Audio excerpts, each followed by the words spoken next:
China ഇറാന് പ്രതിരോധ സംവിധാനങ്ങൾ നൽകിയിട്ടുണ്ടെന്ന് അമേരിക്കയുടെ സ്ഥിരീകരണം. അമേരിക്കയുടെ ന്യൂയോർക്ക് ടൈംസ് ആണ് ഈ വിഷയവുമായിട്ട് ബന്ധപ്പെട്ട് ചില തെളിവിൻ്റെ അടിസ്ഥാനത്തിൽ ഞങ്ങൾക്കത് സ്ഥിരീകരിക്കാൻ സാധിക്കും എന്ന് പറഞ്ഞുകൊണ്ട് വിശദീകരിക്കുന്നത്.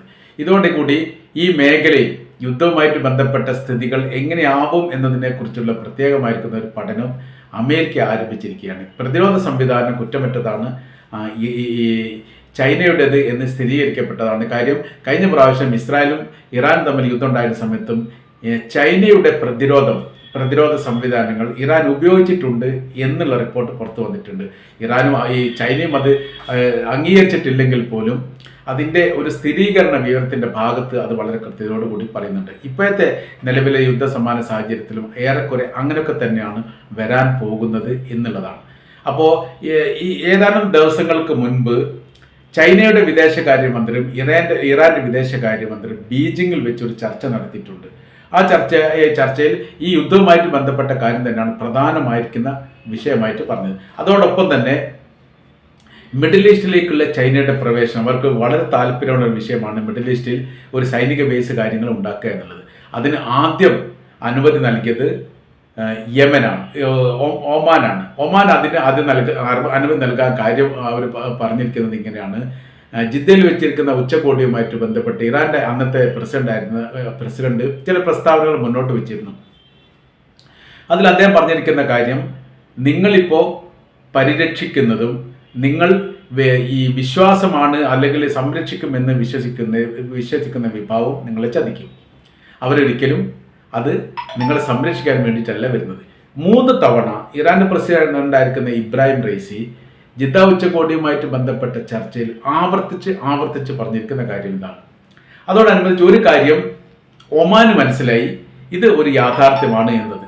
അപ്പോൾ അതിലെന്ത് ചെയ്തിട്ടുണ്ട്, ചൈനക്ക് തങ്ങളുടെ ഭൂപ്രദേശം വിട്ടുകൊടുക്കാൻ വേണ്ടിയിട്ട് സൈനിക ബേസ് ഉണ്ടാക്കാൻ വേണ്ടിയിട്ട് തീരുമാനിക്കും. അവരങ്ങനെ ചെയ്യുകയും ചെയ്തു. ഇപ്പോൾ യഥാർത്ഥത്തിൽ ചൈനയുടെ സൈനിക താവളങ്ങൾ, സംവിധാനങ്ങൾ, ചൈനയുടെ സൈനികർ ഒമാനിലുണ്ട്. ഒമാനിൽ മാത്രമേ അറേബ്യൻ രാജ്യങ്ങളായിട്ട് ബന്ധപ്പെട്ടുള്ളൂ. പിന്നീട് അത് ഖത്തറുമായിട്ട് ബന്ധപ്പെട്ട് അവർ അങ്ങനെ ഒരു ചർച്ച നടത്തിയിട്ടുണ്ട് എന്നൊക്കെ പറയുന്നു. അത് സ്ഥിരീകരിക്കപ്പെട്ടതല്ലെങ്കിലും അപ്പോൾ സൗദി അറേബ്യയിലും ഒമാനിലും നിലവിൽ അമേരിക്കയുടെ സൈന്യ ബേസ് ഇല്ല, സൈനികരുമില്ല. മറ്റു 4 രാജ്യങ്ങൾക്കാണ് യഥാർത്ഥത്തിൽ അവരുള്ളത്. അപ്പോൾ ചൈനയോടും റഷ്യയോടും തന്നെയാണ് ഇപ്പോഴത്തെ നിലവിലെ സാഹചര്യത്തിൽ കാര്യം എന്ന് പറഞ്ഞാൽ അവരൊരിക്കലും ചതിക്കില്ല എന്നൊരു വിശ്വാസം ഇവർക്കുണ്ട്. അമേരിക്കയെ സംബന്ധിച്ചിടത്തോളം വിശ്വാസപരമായ രീതിയിൽ തന്നെയായിരുന്നു അറബ് രാജ്യങ്ങൾ മുന്നോട്ട് പോയിരുന്നത്. എന്നാൽ ഖത്തറിന് ആക്രമണം നടത്തിയതോട് കൂടിയിട്ട് അതിൻ്റെ റൂട്ടുകളൊക്കെ മാറിയാണ് സഞ്ചരിച്ചത്. പിന്നീട് എന്തുണ്ടായിട്ടില്ല, യഥാർത്ഥത്തിൽ അവരെ പൂർണ്ണമായ രീതിയിൽ വിശ്വസിക്കാൻ വേണ്ടിയിട്ട് അറേബ്യൻ രാജ്യങ്ങൾ മുന്നോട്ട് വന്നിട്ടില്ല. ഇപ്പോഴത്തെ സ്ഥിതി പുറത്തു വന്നിരിക്കുന്നത് ഏറെക്കുറെ റഷ്യയുടെയും ചൈനയുടെയും പ്രതിരോധവുമായിട്ട് ബന്ധപ്പെട്ട സംവിധാന കാര്യങ്ങൾ ഇറാനിലുണ്ട് എന്നുള്ളത് ഒരു യാഥാർത്ഥ്യമാണ്. അത് ഏതൊക്കെ മേഖലയിലാണ് എന്നൊന്നും പറയാൻ വേണ്ടി സാധിക്കുന്നില്ലെങ്കിൽ പോലും അവിടെ ഉണ്ട്. അപ്പോൾ അത് ഇതിനു മുൻപ് പരീക്ഷിക്കപ്പെട്ടതാണ്. അപ്പോൾ അങ്ങനെ വരുന്ന സമയത്ത് പ്രതിരോധവുമായി ബന്ധപ്പെട്ട സംവിധാനങ്ങൾ ഈ റഷ്യയും ചൈനയും നൽകിയിട്ടുണ്ട്. പ്രത്യേകിച്ച് ചൈനയുടെ പേര് തന്നെ അവർ ആവർത്തിച്ചത് പറയുന്നുണ്ട്. തിരിച്ച് ആക്രമിക്കാനുള്ള സംവിധാനങ്ങൾ ഇറാന്റെ കൈവശത്തുണ്ട്. മിസൈൽ പോലെയുള്ള അതിനൂതനമായിരിക്കുന്ന ആയുധങ്ങൾ ഇറാന്റെ കൈവശത്തിൽ, പ്രഹരശേഷി കഠിനമായിരിക്കുന്ന പ്രകാശ വേഗതയേക്കാൾ 6 ഇരട്ടി വേഗത്തിൽ സഞ്ചരിച്ചുകൊണ്ട് ശത്രുവിനെ ഉന്മൂലനം ചെയ്യാൻ പാകത്തിലുള്ള സംവിധാനങ്ങൾ ഒരുക്കിയതാണ് ഇറാന്റെ ഹൈപ്പർസോണിക് മിസൈൽ അടക്കമുള്ള സംവിധാനം. അതാണ് ഇപ്പോൾ ഈ ഇസ്രായേലൊക്കെ പറഞ്ഞത് ആണവായുധവുമായിട്ട് ബന്ധപ്പെട്ട കരാർ വ്യവസ്ഥ ഉണ്ടാക്കുന്ന സമയത്ത് അമേരിക്ക അത് ആദ്യം പറഞ്ഞു, പിന്നെ അത് ഇസ്രായേലും പറഞ്ഞു. ചില സമയത്തൊക്കെ ഇസ്രായേലാണ് അത്തരം വിഷയങ്ങൾക്ക് ആദ്യം പറയാറുള്ളത്. ആണവായുധം നിരായുധീകരണവുമായിട്ട് ബന്ധപ്പെട്ട കാര്യത്തിന് കരാർ വ്യവസ്ഥ ഉണ്ടാക്കുകയാണെങ്കിൽ യുദ്ധവിരാമത്തെക്കുറിച്ച് തങ്ങൾ ആലോചിക്കാമെന്ന് അമേരിക്ക പറയുന്നതോടനുബന്ധിച്ച് തന്നെ തുടർന്ന് മറ്റൊരു കാര്യം കൂടി അവർ പറയുന്ന കാര്യം ഇങ്ങനെയാണ്, ഹൈപ്പർസോണിക് പോലെയുള്ള ആയുധങ്ങൾ നിർമ്മിക്കുന്നതും നിർത്തിവെക്കണം എന്നുള്ളത്. അപ്പോൾ ഈ കാര്യങ്ങൾ പറയാൻ കാരണം ഇതിന് പ്രഹരശേഷി ഭയങ്കരമാണ്, കഠിനമാണ്. അത് അനുഭവിച്ചവരാണ് അമേരിക്ക. അത് ചെങ്കടൽ യുദ്ധവുമായിട്ട് ബന്ധപ്പെട്ട് ഹൂത്തികൾ ഉപയോഗിച്ചത് ഈ പോലെയുള്ള ഹൈപ്പർസോണിക് മിസൈലുകളായിരുന്നു. അപ്പോൾ അവരുടെ കപ്പലുകൾ ഛേദിക്കുന്ന തരത്തിലായിരുന്നു അക്രമ പരമ്പരകൾ ഉണ്ടായിരുന്നത്. പിടിച്ചു നിൽക്കാൻ പറ്റാതെയാണ് അമേരിക്ക ചെങ്കടലിൽ വിട്ടുപോയതെന്നുള്ള കാര്യം നമുക്കറിയാവുന്നതാണ്. അപ്പോൾ ഈ ആയുധങ്ങൾ നിർമ്മിക്കുന്നത് നിർത്തിവെക്കണം എന്ന് പറയുന്ന സമയത്ത് ഇതിൻ്റെ സാങ്കേതിക വിദ്യ അതികഠോരമുള്ളതാണ്.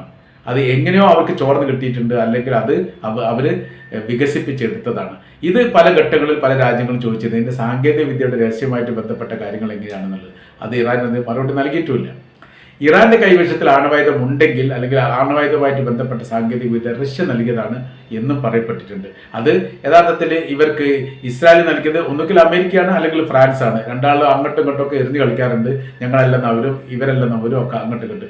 ഏതായാലും സാങ്കേതിക വിദ്യ ചോർന്ന് കിട്ടിയിട്ടുണ്ട് എന്നുള്ളതും ഇസ്രായേലിന്റെ കൈവശത്തിൽ ആണവായുധം ഉണ്ട് എന്നുള്ളത് യാഥാർത്ഥ്യമാണ്. അപ്പോൾ ഇസ്രായേലിന്റെ കൈവശത്തിൽ ആണവായുധവുമായിട്ട് ബന്ധപ്പെട്ട് അതേക്കുറിച്ച് പഠിക്കണമെന്നും അതേക്കുറിച്ച് പരിശോധിക്കണം IAEA ഒരു കാലത്തും പറഞ്ഞിട്ടില്ല.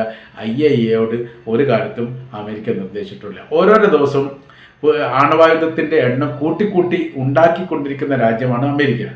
ലോകത്ത് അമേരിക്കയായിരുന്നു ആണവായുധം ആദ്യം തന്നെ ഉണ്ടാക്കിയത്. അത് പരീക്ഷണം നടത്തിയതും അത് രണ്ടാം ലോക യുദ്ധത്തിൽ ജപ്പാനിലാണെന്നുള്ള കാര്യം നമുക്കറിയാവുന്നതാണ്. ആ സമയത്ത് സോവിയറ്റ് യൂണിയന്റെ കൈവശത്തിൽ ആണവായുധമേ ഇല്ലായിരുന്നു. പിന്നീട് അവർ ഉണ്ടാക്കൽ തുടങ്ങിയതിന് ശേഷം ഇന്ന് ലോകത്ത് ഏറ്റവും കൂടുതൽ ആണവായുധമുള്ള രാജ്യങ്ങൾ റഷ്യയാണ്. റഷ്യ കഴിഞ്ഞിട്ട് 2ാം സ്ഥാനം മാത്രമേ അമേരിക്കയ്ക്കുള്ളൂ. അമേരിക്ക ഇപ്പോഴും അത് ഉൽപ്പാദിപ്പിച്ചുകൊണ്ടിരിക്കുന്നു എന്നാണ് പറയുന്നത്. അപ്പോൾ ആ വിഷയവുമായിട്ട് ബന്ധപ്പെട്ട കാര്യത്തെക്കുറിച്ചൊന്നും പിന്നെ എവിടെയും ചർച്ച ഉണ്ടായിട്ടില്ല. അതിപ്പോൾ നിർമ്മിച്ചുകൊണ്ടിരിക്കുന്നത് ഇറാൻ നിർമ്മിക്കുകയാണെങ്കിൽ മാത്രമേ പരാതിയുള്ളൂ, ഇസ്രായേൽ നിർമ്മിക്കുകയാണെങ്കിൽ പരാതിയില്ല. അപ്പോൾ അന്താരാഷ്ട്ര വർഗീയത എന്ന് പറയുന്ന സംവിധാനം 2ാം ലോക യുദ്ധത്തിന് ശേഷം പ്രത്യേകിച്ച് വളരെ കൃത്യതയോടുകൂടി ഉണ്ടായിട്ടുണ്ട്. കാര്യം സോവിയറ്റ് യൂണിയൻ അവിടെ വിജയിച്ചിട്ടില്ല എന്നുള്ളതാണ്. 2ാം ലോക യുദ്ധത്തിൽ അമേരിക്കയോടൊപ്പമുള്ള സഖ്യകക്ഷിയാണ് സോവിയറ്റ് യൂണിയൻ. മാത്രമല്ല ശ്രദ്ധിക്കപ്പെട്ട രാജ്യം സോവിയറ്റ് യൂണിയനായിരുന്നു. ആണവായുധം പോലെയുള്ള സംവിധാനം ഈ സോവിയറ്റ് യൂണിയന്റെ കൈവശത്തിൽ ഇല്ലാത്തത് കൊണ്ട് അവരത് പ്രയോഗിച്ചു. അങ്ങനെ അവർ ആധിപത്യം നേടി എന്നുള്ളതാണ് അതിൻ്റെ യാഥാർത്ഥ്യം. അല്ലാതെ സൈനികപരമായ രീതി വല്ലാത്ത രീതിയിലുള്ള യുദ്ധം ജപ്പാനുമായിട്ടൊന്നും അമേരിക്ക നടത്തിയിട്ടില്ല. അവിടെ പ്രയോഗിക്കാൻ വേണ്ടിയിട്ട് സോവിയറ്റ് യൂണിയന്റെ കയ്യിൽ ആയുധം ഇല്ലാത്തത് കൊണ്ടും ഒരുപക്ഷെ ഉണ്ടെങ്കിൽ തന്നെ അവർ പ്രയോഗിക്കാൻ സാധ്യതയില്ല എന്നും പറയപ്പെടുന്നുണ്ട്. അതുകൊണ്ടായിരിക്കാം അവിടെ 2ാം ലോക യുദ്ധത്തിന്റെ ആധിപത്യത്തിന് ശേഷം പിന്നീട് നമ്മൾ ഇങ്ങോട്ട് നോക്കുന്ന സമയത്ത് 75 വർഷമായിട്ടും സർവാധിപത്യത്തോടു കൂടി തന്നെയാണ് അമേരിക്ക വാണുകൊണ്ടിരിക്കുന്നത് എന്നുള്ളൊരു യാഥാർത്ഥ്യമാണ്. അപ്പോൾ നമ്മൾ പറഞ്ഞു വരുന്ന വിഷയം എന്ന് പറയുന്നത് ചൈനയുമായിട്ടുള്ള ഒരു വലിയ ബന്ധങ്ങൾ ഉണ്ടാക്കുന്നുണ്ട്. മാത്രമല്ല എല്ലാ ഭാഗവും നിരീക്ഷണത്തിലാണ്. കടലേരിയ പ്രത്യേകിച്ച് കടലിൻ്റെ അടിപ്പരപ്പിൽ ബോംബ് വെച്ചിട്ടുണ്ട് എന്നുള്ളതും യഥാർത്ഥത്തിൽ അമേരിക്കയെ ഭയപ്പെടുത്തുന്ന കാര്യമാണ്. മൈനിങ് സംവിധാനം അത് ഇവിടെ ഗസയിൽ ഹമാസ് പരീക്ഷിക്കപ്പെട്ടതാണ്. പല ഘട്ടങ്ങളിലും സ്വമേധ ഓടുന്ന വണ്ടി പൊട്ടിത്തെറിച്ച് പോകുന്ന രംഗങ്ങളൊക്കെ ഉണ്ടായിട്ടുണ്ട്. അപ്പോൾ ഭൂമി തുറന്നുകൊണ്ട് അതിൽ മൈനിങ് സ്ഥാപിച്ചുകൊണ്ട് അത് റിമോട്ട് കൺട്രോൾ വെച്ചുകൊണ്ട് നിയന്ത്രിക്കുന്ന ഒരു രീതി അവിടെ പരീക്ഷിക്കപ്പെട്ടതാണ്. ഇതൊക്കെ ഉണ്ടാകുന്ന ഇതിന് തലച്ചോറായിട്ട് പ്രവർത്തിക്കുന്ന ഇറാനിൽ നിന്നാണ് ഇത്തരം ശത്രുപക്ഷത്തെ ഇല്ലാതാക്കാൻ വേണ്ടി ഏറ്റവും ലളിതമായിരിക്കുന്ന സാമ്പത്തികം കുറഞ്ഞിരിക്കുന്ന മാർഗവും വഴികളും എങ്ങനെയൊക്കെയാണ് എന്നുള്ളതിൻ്റെ ഒരു റൂട്ട് ഉണ്ടാക്കി കൊടുക്കുന്നത് ഇറാനാണ്.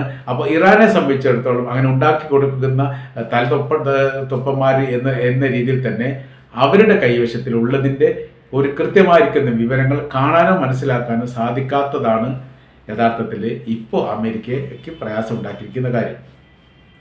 അപ്പോൾ ന്യൂയോർക്ക് ടൈംസ് പറയുന്ന കാര്യം ഇങ്ങനെയാണ്: ഈ പ്രതിരോധം എത്തിയിരിക്കുന്നു, ചൈന പൂർണ്ണമായിട്ട് സഹായിക്കുന്നു. ഇത് അപ്രതീക്ഷിതമായ രീതിയിൽ അവർക്ക് ഇടപെടാൻ വേണ്ടി സാധിക്കും. കാര്യം ഒരു യുദ്ധത്തിൽ സൈനികർ തയ്യാറുണ്ടെങ്കിൽ പിന്നീട് അവിടെ ആയുധങ്ങളാണ് ആവശ്യമുള്ളത്. സൈനികർ തയ്യാറില്ലെങ്കിൽ പിന്നെ ആയുധം ഉണ്ടായതുകൊണ്ട് കാര്യമില്ല. അപ്പോൾ സൈനികർ ഇറാനെ സംബന്ധിച്ചിടത്തോളം തയ്യാറാണ്. 3 ലക്ഷത്തോളം സൈനികർ ഈ അവരുടെ പെർമനന്റ് സൈനികരും ഏകദേശം 10 ലക്ഷത്തോളം റിസർവ് സൈനികരും ഇറാനിലുണ്ട്. അതോടൊപ്പം തന്നെ 5 ലക്ഷം പേഴ്സണൽ ട്രൂപ്പുണ്ട്. ആ ട്രൂപ്പിനാണ് അവിടുത്തെ വിഷയകാര്യങ്ങളൊക്കെ അടിച്ചൊതുക്കാൻ, പ്രക്ഷോഭമായിട്ട് വരുന്ന സമയത്തൊക്കെ അടിച്ചൊതുക്കുന്നതൊക്കെ ഈ വിഭാഗമാണ്. അവരാരാണ്, ഏതാണ്, എങ്ങനെയാണെന്നുള്ളത് ആർക്കും അറിയില്ല എന്നുള്ളത്. അവർക്ക് പ്രത്യേകമായിരിക്കുന്ന യൂണിഫോം കാര്യങ്ങളില്ല. പക്ഷേ സൈനികപരമായിരിക്കുന്ന വലിയ പ്രാക്ടിക്കൽ ലഭിച്ച വിഭാഗമാണ്. അപ്പോൾ ഇവരെല്ലാം കൂടി ഒന്ന് ചേർന്ന് നിൽക്കുന്ന സമയത്ത് പിന്നീട് ഒന്നാണ് അവർക്ക് വ്യത്യാസങ്ങളൊന്നുമില്ല. സദ്ദാം ഹുസൈൻ്റെ കാലത്ത് സൈനികർ പളർന്നു പോയിട്ടുണ്ട്. സൈനിക മേധാവികൾ സൈനികർക്ക് നേതൃത്വം നൽകാനില്ലാത്ത വിധം പ്രയാസത്തിലായിരിക്കുന്നു. അപ്പോൾ അങ്ങനെ ആ സമയത്ത് എങ്ങനെയാണ് മുന്നോട്ട് പോകേണ്ടത് എന്ന കാര്യത്തിൽ സൈനികരെ സംബന്ധിച്ച അഭിപ്രായ വ്യത്യാസം ഉണ്ടായി. പിന്നീട് നേതൃത്വമില്ലാതെ വെക്കുന്ന സമയത്ത് തീർച്ചയായിട്ടും പരാജയപ്പെടും. അങ്ങനെയാണ് ബാഗ്ദാദിൻ്റെ തെരുവോരങ്ങളിൽ സൈനികരുടെ മൃതദേഹം നിരനിരയായിട്ട് കിടക്കുന്നത് ഞാൻ കണ്ടിട്ടുണ്ട് എന്ന് അന്നത്തെ BBC റിപ്പോർട്ട് ചെയ്തു. അത് വീഡിയോ സഹിതം റിപ്പോർട്ട് ചെയ്ത് നമ്മൾ കണ്ടതാണ്. അതിൻ്റെ കാര്യം എന്ന് പറഞ്ഞാൽ ഇത് തന്നെയാണ്. ഇറാനെ സംബന്ധിച്ചിടത്തോളം അതിൽ നിന്ന് വ്യത്യസ്തമുണ്ട്. കാര്യം എന്ന് പറഞ്ഞാൽ യുദ്ധം ചെയ്യാൻ സൈനികരുണ്ട്, ആയുധം നൽകാൻ അവരുടെ കൈവശത്തിൽ ഇല്ലെങ്കിൽ ചൈനയും റഷ്യയുമുണ്ട്. അപ്പോൾ ലോക ആയുധ വിപണി ഇറാന് മുമ്പിൽ തുറന്നിട്ടിരിക്കുന്നു. അങ്ങനെ അതുമായിട്ട് ഏറ്റുമുട്ടിയിട്ട് വിജയിച്ചെടുക്കുക എന്നുള്ളത് പ്രദേശത്ത് നല്ല യുദ്ധം ചെയ്യുന്ന അറേബ്യൻ രാജ്യങ്ങളിൽ യുദ്ധം ചെയ്യാൻ അവർ സമ്മതിക്കില്ല. അവർ തീർത്ത് പറഞ്ഞു. പിന്നീട് കടലിടുക്കെന്നാണ് കാര്യമായിട്ട് യുദ്ധം വരിക. ഈ കടലിടുക്കിൻ്റെ പരമാവധി മേഖലയൊക്കെ നിയന്ത്രിക്കുന്നത് അവരുടെ ഏരിയ നോക്കുന്ന സമയത്ത് അത് ഇറാനാണ്. ഇറാൻ ഈ കടൽ യുദ്ധവുമായിട്ട് ബന്ധപ്പെട്ട് വലിയ രീതിയിലുള്ള പ്രാക്ടിക്കൽ ലഭിച്ച വിഭാഗമാണ്, അതൊക്കെ അറിയാവുന്നതാണ്. മാത്രമല്ല ഒരു യുദ്ധ രാജ്യത്തിൻ്റെ തുടർച്ചയാണ് ഇറാൻ, പേർഷ്യ എന്ന് പറഞ്ഞ സാമ്രാജ്യത്തിൻ്റെ തുടർച്ചയാണ് എന്നതിനാൽ ഈ കാര്യത്തിൽ അവർ വിദഗ്ധന്മാരുമാണ്. ഈ ഒരു പേടി യഥാർത്ഥത്തിൽ അമേരിക്കക്കുണ്ട് എന്നാണ് നമുക്ക് മനസ്സിലാക്കാൻ വേണ്ടിയിട്ട് സാധിക്കുന്നത്.